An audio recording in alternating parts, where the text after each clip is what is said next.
जब इक्वेशंस हम करते हैं मैथ्स के अंदर, तो जो भी अल्फ़ाबेट, इंग्लिश में जो भी अल्फ़ाबेट यूज़ होता है उसको वेरिएबल के नाम से डिनोट किया जाता है। जैसे कि मैंने अगर x यूज़ किया या y यूज़ किया, a b कुछ भी यूज़ किया, तो ये सब के सब जो होते हैं ये वेरिएबल होते हैं, ठीक है। और इसके एक होता है कांस्टेंट। कांस्टेंट मीन्स होता है अगर मेरे पास सिर्फ एक नंबर है तो दैट इज कांस्टेंट। क्लियर? मान लो 3 नंबर है या 5 है या 7 है, तो ये जो कहलाते हैं इसको कांस्टेंट कहलाते हैं। अगर अब मैं नंबर लिख देती हूँ 3x, अब इसमें ये एक एक्सप्रेशन है, इसको हम बोलते हैं एक्सप्रेशन। क्लियर? ये एक्सप्रेशन, एक्सप्रेशन फेस एक्सप्रेशन नहीं, मैथ्स एक्सप्रेशन। इस एक्सप्रेशन में क्या है 3x, इसमें एक वेरिएबल है, इसको कांस्टेंट नहीं बोलेंगे, इसको बोलेंगे न्यूमेरिक, ठीक है, क्योंकि वेरिएबल के साथ एक नंबर असाइन किया हुआ है।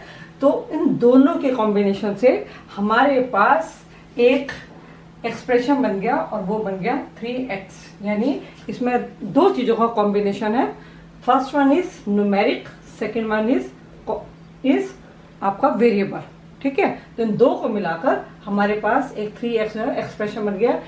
और इसमें अब आपको वेरिएबल समझ में आ गया होगा, कांस्टेंट समझ में आ गया और एक्सप्रेशन भी समझ में आ गया होगा। आपने 7th क्लास में ऐसे बहुत सारे एक्सप्रेशंस पढ़े भी थे, उसमें आता था आपका एक मोनोमियल भी था, बाइनोमियल भी था। जिसमें मोनोमियल क्या होता है, जिसमें एक ही टर्म होती है, ये सिंगल है।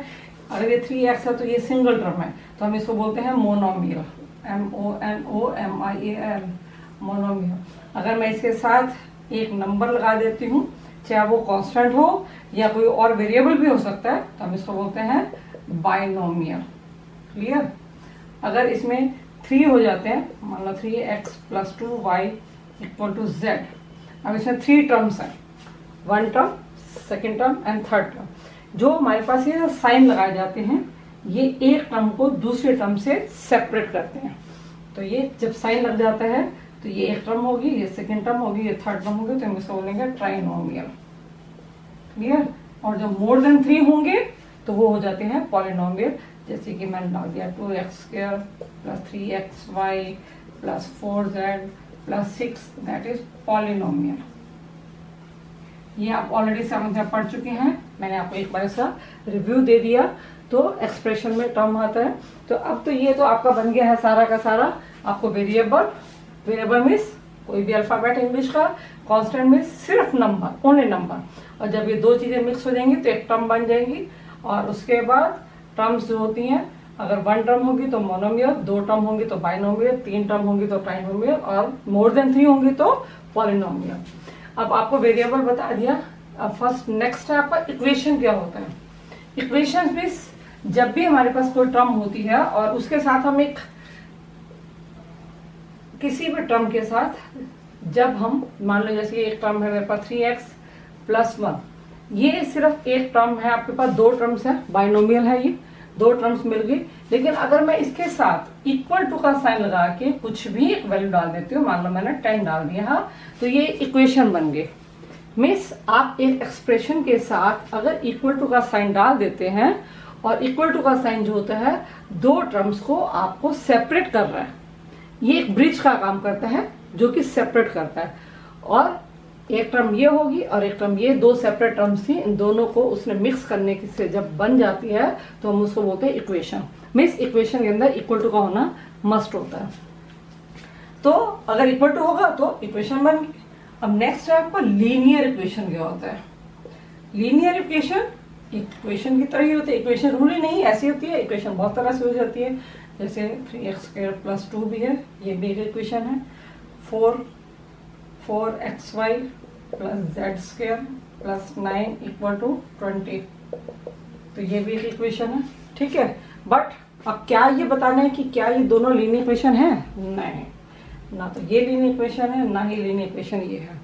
ये सिर्फ इक्वेशन है। क्यों? इक्वल टू का साइन है तो इक्वेशन तो बन ही गई है, लेकिन लीनियर इक्वेशन क्यों नहीं है?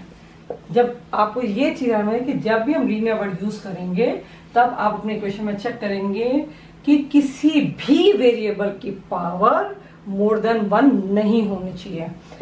Power must not be more than 1 से ऊपर पावर नहीं होनी चाहिए। मीन्स कैसा होना चाहिए, अगर ये कुछ इस फॉर्म में होता तो ये लीनियर इक्वेशन थी।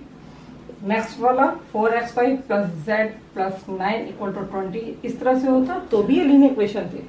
ठीक है, अब इसमें 3x प्लस जेड है, ये 3x प्लस 2 मान सकते हैं। चलो 3x प्लस 2 इक्वल टू 10, ये लीनियर इक्वेशन है क्योंकि x की पावर 1 ही है। ठीक है, मोर देन 1 नहीं होनी चाहिए, 1 तो हो सकती है। इसमें क्या है 4x5 plus z plus 9 equal 20, इसमें भी कोई भी पावर जो किसी भी वेरिएबल की पावर जो है मोर देन 1 नहीं है। इट मीन्स ये भी लीनियर इक्वेशन है। ठीक है, तो अब आपको लीनियर इक्वेशन समझ में आ गया होगा।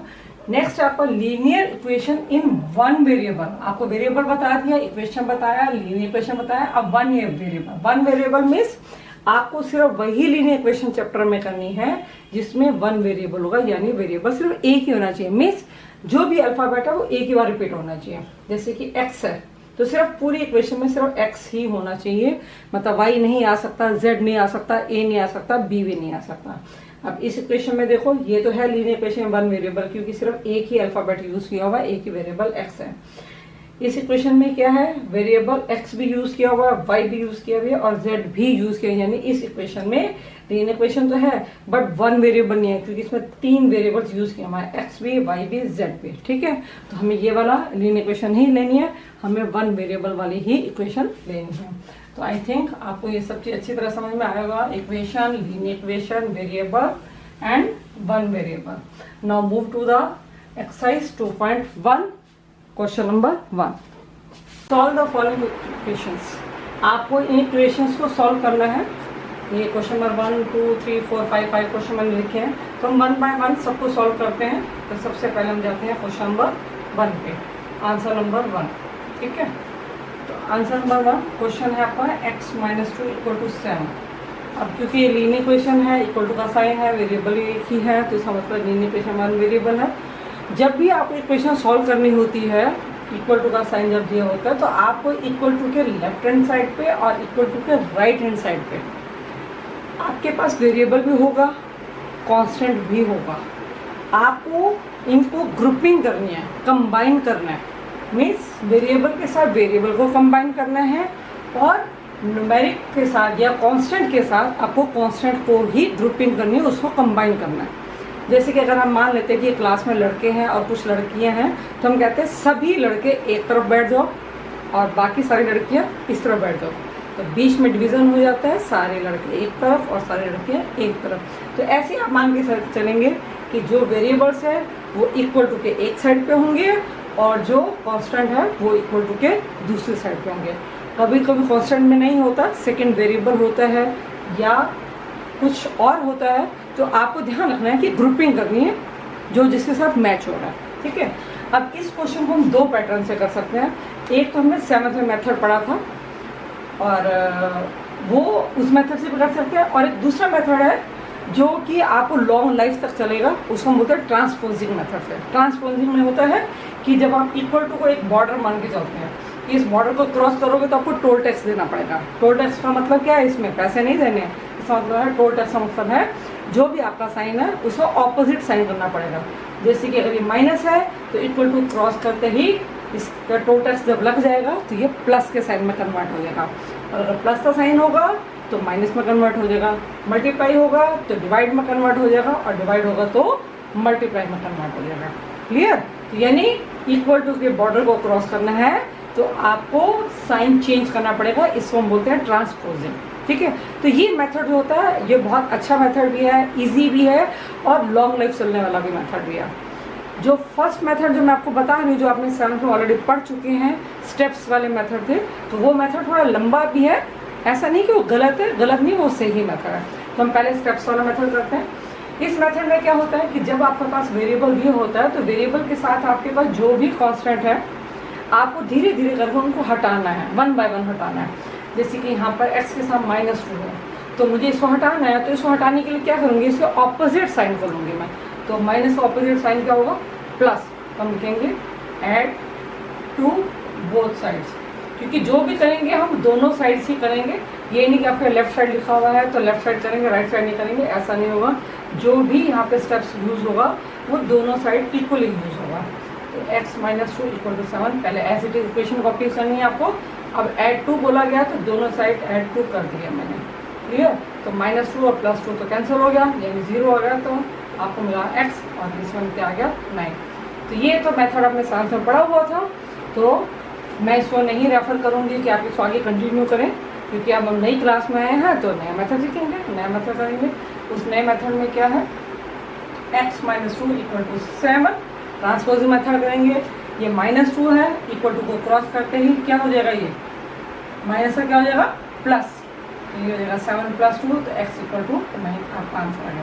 देखिए आंसर दोनों में सेम आएगा, सिर्फ इसमें स्टेप्स की वजह से थोड़ा लेंथी हो जाता है, ये विदाउट स्टेप्स है तो आपका लेंथी नहीं होगा, और ये इजी मेथड भी है और आप सबको आराम से आ भी जाएगा, ठीक है। तो आप किसी भी मेथड को अडॉप्ट कर सकते हैं, but I will refer this one method, okay. चलिए अब हम चलते हैं क्वेश्चन नंबर 2 की तरफ से। तो ये हो गया आपका आंसर 1, तो मैं यहाँ पे क्लियरली दोबारा कर देती हूँ। x minus 2 equal to 7, x equal to 7 + 2 equal to 9, तो x इक्वल टू 9 आ गया, क्लियर। अब हम चलते हैं आंसर 2 की तरफ। सेम इसी मेथड को ही आगे हम कंटिन्यू करेंगे। क्वेश्चन है आपका y + 3 इक्वल टू 10, तो इसी मेथड को आगे चलते हुए ले जाते हुए y के साथ +3 है, तो इक्वल टू को क्रॉस करते क्या हो जाएगा, वो -3, बिल्कुल सही पहचाना आपने, 10 - 3, तो y इक्वल टू हो गया आपके पास 7। तो in this way we get the value of y equal to 7, clear. अब हम चलते हैं आंसर 3 की तरफ। आंसर 3 क्वेश्चन है आपका 6 इक्वल टू z + 2, ठीक है।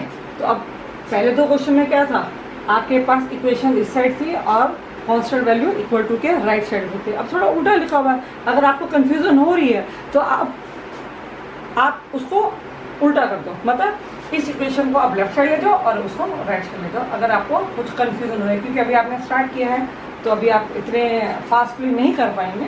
तो हमने इस असाइन कर दिया, लेफ्ट साइड को राइट साइड लिख दिया, राइट साइड को लेफ्ट साइड लिख दिया। तो z + 2 इक्वल टू 6 हो गया, सेम पहले की तरह क्वेश्चन बन गया है। z इक्वल टू +2 उस साइड जाते क्या हो जाएगा, राइट साइड जाते माइनस का, तो z equal to 6 - 2 4, so z will be 4, clear. Now answer number 4 is 3/7 plus x equal to 17/7। अब देखिए ये भी मेरे पास एक कांस्टेंट है, this one is also constant, variable is only 1x।